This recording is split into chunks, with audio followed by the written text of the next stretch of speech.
needs to wake up!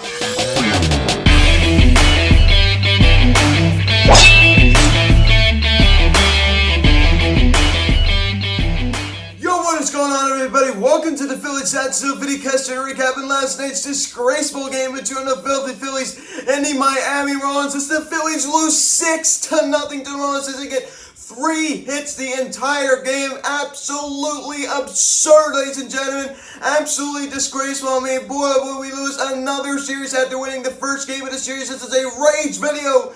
After they got the results of the poll, you guys wanted me to do a rage video. Let you guys decide on this one. But boy, either way, I was going to be hated. Now, guys, before we get into this video, please subscribe if you have not yet. Please turn the notification bell. Please like this video, comment on this video, share this video, and let's get into this. I just cannot tell you. I just cannot tell you how terrible this team is. Absolutely disgraceful. I understand we've been having some injuries, with Didi, being out and JT out as well. And I understand Didi is on the 10-day IL. JT is his day-to-day. He's close to coming back, but absolutely absurd. I mean, how in the world do you have this kind of performance last night? I mean, absolutely absurd. I mean, this team needs to wake up. I mean, no offense. It's just been so boring. It's just been so boring. I mean, I can't even tell you. I mean, it's just like a waste of a night. I mean, 3 hits the entire game? That's it? I mean, come on. Come on, you have to do better than that. You have to do better than that. I mean, Bryce Harper's been looking sluggish. Andrew McCutcheon, he's been pretty hot this month, but as of late, he hasn't been, doing great. I understand he homered in this series, but absolutely absurd. I mean, it's just like pathetic. I mean, how in the world? Shame on this team. Shame on this team for not taking advantage of some mistakes, right? I mean, with the Atlanta Braves, blowing their lead against the Pirates and losing late in the ball game. I mean, just unbelievable. I mean, this Phillies team can never take advantage of mistakes, and they never can, because we're the ones who make the mistakes. We're the ones who make the mistakes. And I don't know, can this guy play defense? Can this guy play defense? And can he play baseball, might I add? He's not doing well at the plate. He's not doing well over at third base. I don't know what's going to get with this guy. I do not know what's going to get with this guy. And Vince Velasquez with the right index finger going down before the game. 30 minutes before the game. And we're going to have David Hale start. Why not have, Matt Moore start the opener? I don't understand that. Even Archie Brownlee, since he's a former starting pitcher. He's a former starting pitcher. No, let's have David Hale go. I understand David Hale didn't do absolutely dreadful, but he wasn't great by any means. He wasn't great by any stretch. So we have an opener at last night's ball game after Vince Velasquez was stretched 30 minutes before game time due to the right index finger being numb. Yeah. Apparently he had a similar issue in 2017. That's what I read this morning. So, you know what? I'm just so sick of seeing him wear the baby blue uniform last night, Throwback Thursday. And how many times are we going to win the first game of the series and just totally collapse the next couple games? It's just absolutely absurd. How many times? How many times? It's absolutely pathetic. And Alec Bohm, I don't know what's going to give it this time. Wake up. Wake up. I'm tired of it, ladies and gentlemen. I'm so tired of it. Absolutely absurd. Now I'm going to say something before we get into the scoring summary. This Miami Marlins team is not a bad baseball team by any stretch. The Miami Marlins are a good baseball team. They're decent. They're decent. They're not bad. They're not bad at all. There's not really one horrendous team in this division. I'd definitely say the Nats are playing the worst right now. But the Marlins are not a bad baseball team. It's not like they were 2 years ago. They're young up and coming. They have a lot of good players on their team, especially the pitching staff. They have a great young pitching staff. And, they've been playing better than us when we played them. There's no doubt about it. There's no doubt about it. I mean, they've crushed us. They've absolutely crushed us. They've had our number because they could shut down our hitters. They can. They know how to shut down our hitters. Bryce Harper, they silenced Bryce Harper. Bryce Harper hasn't done much damage against the Marlins since joining the Phillies. He has a 259 batting average, only 6 extra base hits against them since joining the Phillies. Corey Steven came out with that stat last night. I'm like, wow. I mean, I knew he wasn't doing well against the Marlins, but the Marlins know how to shut us down. They know how to shut our offense down. They know how to hit against us. So the Marlins, props to them. I tell you what, they did a good job. The Marlins are not a bad baseball team. It wasn't like we did lose to Baltimore Orioles. I mean, I'd be really mad if we had this kind of loss to Baltimore Orioles or something like the Detroit Tigers even. Baltimore Orioles are not as bad as they were, but I mean, still, this come on. Come on. It's just I'd be disappointed no matter who we were playing here. It's just absolutely absurd. So jumping to scoring summary, top of the third inning, Miguel Rojas, homers on a fly ball to left field, his third of the season as he continues to crush the Phillies. I believe he has a 300 batting average against us. Unbelievable. And that was off of David Hale, of all people, and it's now 1-0 Miami. So, David Hale, like I said before, he wasn't absolute trouble. He also wasn't very good either. There's no question about that. I still allowed that solo shot to Miguel Rojas, who does kill the Phillies. There's no question about that. Loves hitting at Citizens Bank Park. So like I said, does have a 300 career batting average against the Phils. And then we pick it up, top of the fourth inning. Garrett Cooper facing Matt Moore came into this ball game in relief as he was on a fly ball to left field way back there. That was a no-doubter. His third home run of the season. A two-run shot also scores former Philly Corey Dickerson. And it's now 3-0 Marlins. So we allow a double to Corey Dickerson. And then Garrett Cooper hits a two-run shot to drive in that run and himself. And it's now 3-0 Miami. So, I mean, just like unacceptable. And might I add, during this time, we're allowing all these, allowing all these runs and all these hits. We are not doing anything at the plate. It wasn't like we left a ton of runners to go in position. It wasn't like we had a lot of opportunities. We were just flat and boring. I mean, 6-0. I mean, seriously, 6-0. I mean, come on.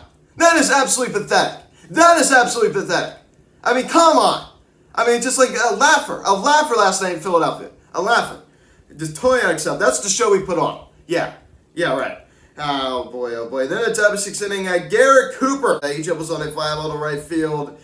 And boy, Harp. I mean, like that was a tough play. It was. I was live streaming at that time, and that was a really tough play. I'm not gonna lie for Harp. It was, and a lot of people were getting on. How do you not get that ball? He tried. He ran as hard as he could, and he just couldn't get it. It was a really tough play. There's no doubt about that. I'm not really gonna blame Harp for that. But boy, that was Cooper's first trip of the year as he continues at the Phils. Corey Dickerson comes around to score his second run of the ball game. And it's now 4-0 Marlins. Boy, that was off of Archie Bradley, who did not look great last night. So he had that one little appearance the other night, first game of series. He struck out a batter, only faced one batter.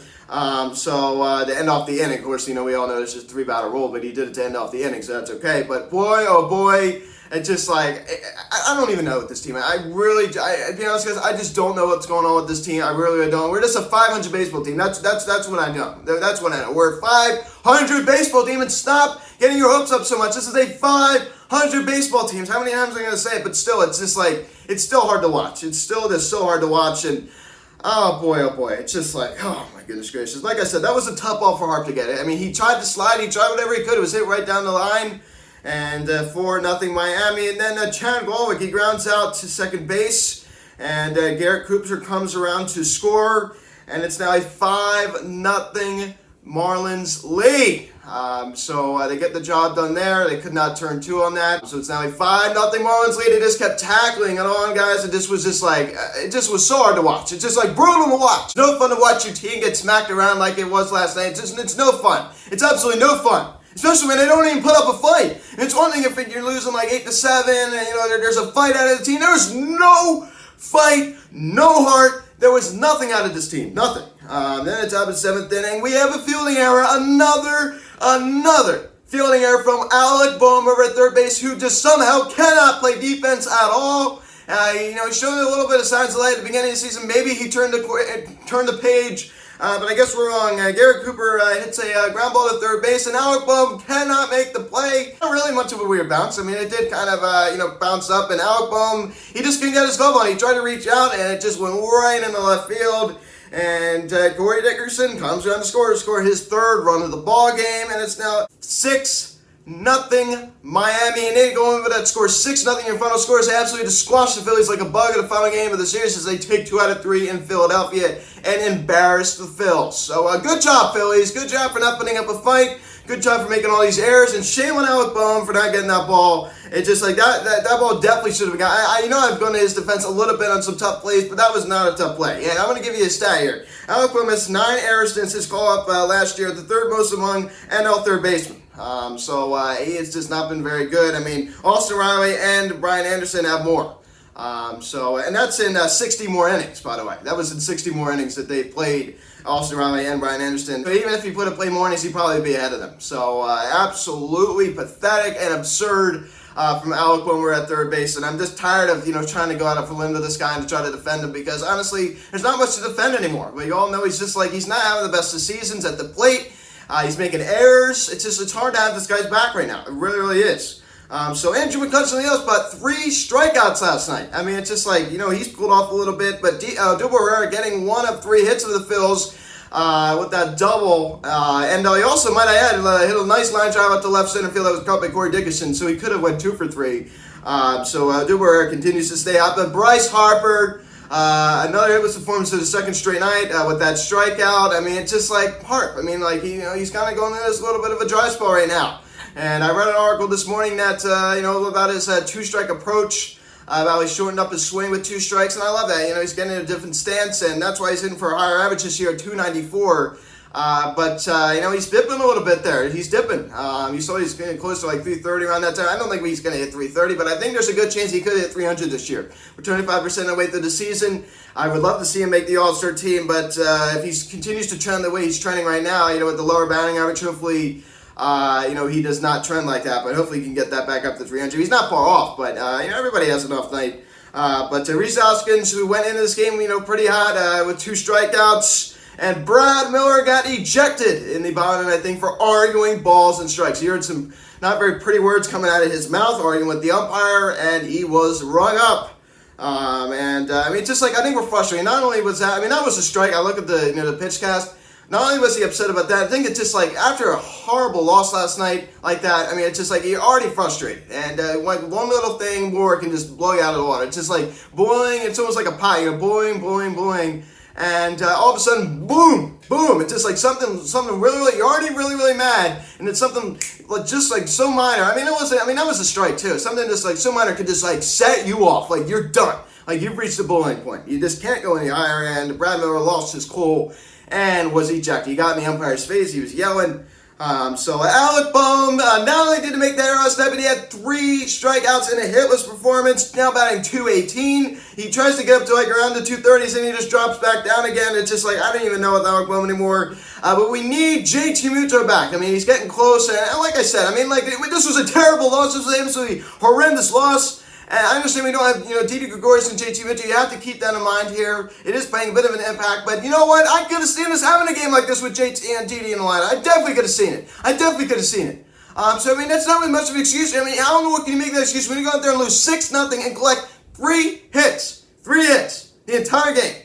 So, unacceptable. Totally unacceptable. There's no excuse for that. Absolutely no excuse. So, Arnold Torres continues to stay up, coming off the bench with another hit. Unbelievable. David Hale gets a loss from this one. He went 3 innings, 2 hits, 1 run. The run was earned, 1 walk and 4 strikeouts. He wasn't absolutely dreadful, but David Hale isn't that good. There's no doubt about that. Matt Moore's not good out of starting rotation, and he's not good out of the bullpen. There's no question about that. Archie Bradley, he just had a really rough appearance out of the bullpen last night. Inning and 2/3, 3 hits, 3 runs. Only 2 of them were earned. 2 walks and 2 strikeouts. He was not sharp at all. He definitely did not help the Phillies. But Brandon Kinzer, was nice to see him have this inning and a third, only 1 walk and 2 strikeouts. That was nice to see. He needed that. I understand it was a loss last night. I guess that's one positive maybe you could take out of it. That Brandon Kinzer didn't have such a bad appearance. But also Ranger Suarez, who's been very good out of the bullpen. Another scoreless inning for Ranger Suarez last night, and it's up in the 9th inning. Absolutely, it's unacceptable. It's just like, that's all I got to say. It's unacceptable. It's just how bad this team is right now. It's so hard to watch. It is just so hard to watch. And like I said, the Braves did blow that game to the Pirates as they lose. It's just like what's going on with the Atlanta Braves. The Nationals also lost. You saw Davey Martinez, manager of the Nationals, get thrown out the night before. Picking up first base. He was the Cubs bench coach from 2015 to 2017, and he was hired by the Nationals as manager, so he did it against his team he used to play for and used to be the bench coach with. So guys, thank you to watch this video. Please subscribe if you have not yet. Please turn notification bell. Please like this video, comment on this video, share this video. Check out the social media link in the description section. At Phillies Hot Tip, Instagram, TikTok, Instagram, call or text 267-225-3392. Email me, phillieshotstove@gmail.com. So absolutely just disgraceful loss last night for the Phillies. We opened up the 3-game set against the Boston Red Sox, the first place Boston Red Sox. 7:05 the first pitch tonight, 7:15 tomorrow night. I will be there for that 7:15 start tomorrow night. And then we got the 105 finale on Sunday. So Perez 1-2 with a 3.40 ERA against Aaron Nola 3-3, they 3.64 ERA. So guys, hopefully Noah can bounce back. We are home. Noah at home is pretty good. So guys, thanks so much for watching. I am Luke, and I'll talk to you later. Let's go Phillies. Totally disgraceful loss last night. I'll see you guys.